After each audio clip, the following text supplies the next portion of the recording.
नमस्कार बच्चों। आज हम कक्षा पंचम की पाठ्य पुस्तक पर्यावरण अध्ययन के पाठ 20 किसके जंगल पर चर्चा करेंगे। इस पाठ में मनुष्य और जंगलों के ऊपर आत्मनिर्भरता बताई गई है।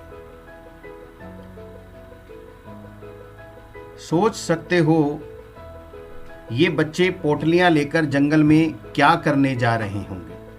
जानोगे तो तुम्हारा मन भी चाहेगा तुम ऐसे करो।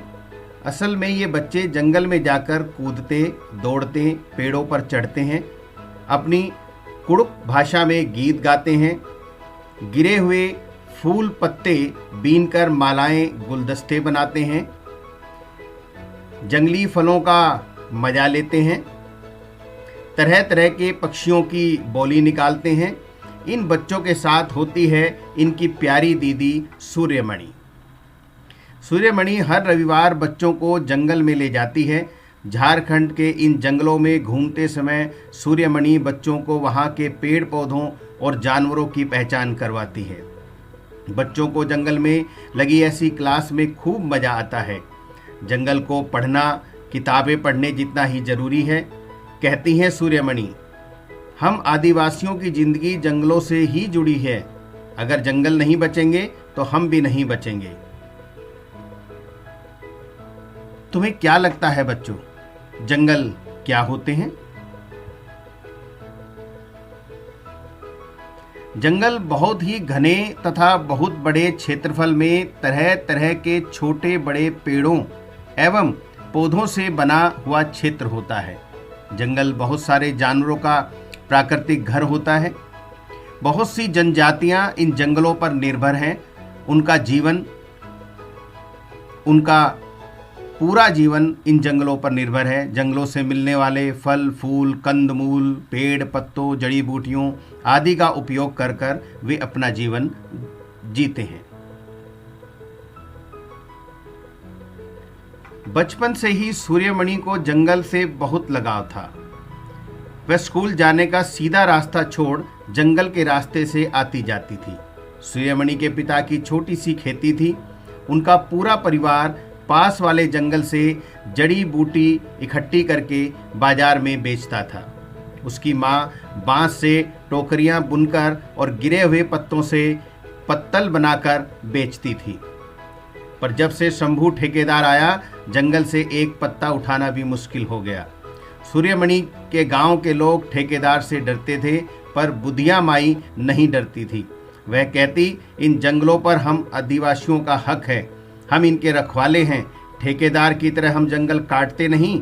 हमारे लिए तो जंगल हमारा साझा बैंक है, मेरा या तेरा नहीं। जितनी ज़रूरत है उतना ही हम जंगल से लेते हैं। जंगल का खजाना हम लूटते नहीं हैं। जंगल को साझा बैंक कहा गया है। साझा बैंक यानी वहाँ रहने वाली सभी जनजातियाँ पशु पक्षी सभी जंगल से अपने अपने ज़रूरतों को पूरा करते हैं। जंगल से मिलने वाली जड़ी बूटियाँ लकड़ियाँ पत्तल के लिए पत्ते बांस फल कंदमूल इत्यादि जो भी मिलता है उनका उपयोग वहाँ रहने वाली आदिवासी और जनजाति अपने लिए उपयोग करती है। छोटी सी खेती के सहारे घर चलाना मुश्किल हो रहा था। सूर्यमणि के पिता काम की तलाश में शहर के पास ही रहने लगे। फिर भी हालात नहीं बदले। कभी खाना होता कभी नहीं। मनिया चाचा अपनी पंसारी की छोटी सी दुकान से कभी कभी सूर्यमणि के घर अनाज भेज दिया करते। उन्होंने कोशिश करके सूर्यमणि का दाखला बिशनपुर गांव के स्कूल में करवा दिया। उसे वहीं रहकर पढ़ना था। स्कूल से ही फीस खाना कपड़े किताबें सब कुछ मुफ्त मिलने वाला था। पर सूर्यमणि को अपना गांव जंगल छोड़कर दूर जाना पसंद न था। पढ़ोगी नहीं तो भूखे मरोगी, मनिया चाचा ने समझाया। भूखो क्यों, ये जंगल है ना। सूर्यमणि का जवाब तैयार था। अरे पगली, हम आदिवासियों को अपने जंगलों से हटाया जा रहा है। कहीं खदान खोद रहे हैं, कहीं बांध बना रहे हैं। जंगल के अधिकारी भी सोचते हैं जंगल उनके लिए है। मेरी मान पढ़ लिख कर कायदा कानून समझेगी तो शायद जंगल बचा पाएगी। छोटी सूर्यमणि मनिया चाचा की बात कुछ कुछ समझ गई। बिशनपुर गांव का स्कूल देखते ही सूर्यमणि का मन खिल उठा। स्कूल घने जंगल के पास जो था, स्कूल में सूर्यमणि ने खूब मेहनत की और स्कॉलरशिप लेकर बीए पास की। इस झारखंड जंगल बचाओ आंदोलन में काम करने लगी। इस काम के लिए उसे जगह जगह दूर शहर में जाना पड़ता। उसके पिताजी को यह पसंद न था, पर सूर्यमणि ने जंगल बचाने का काम भी जारी रखा और गांव वालों के लिए भी लड़ना शुरू किया।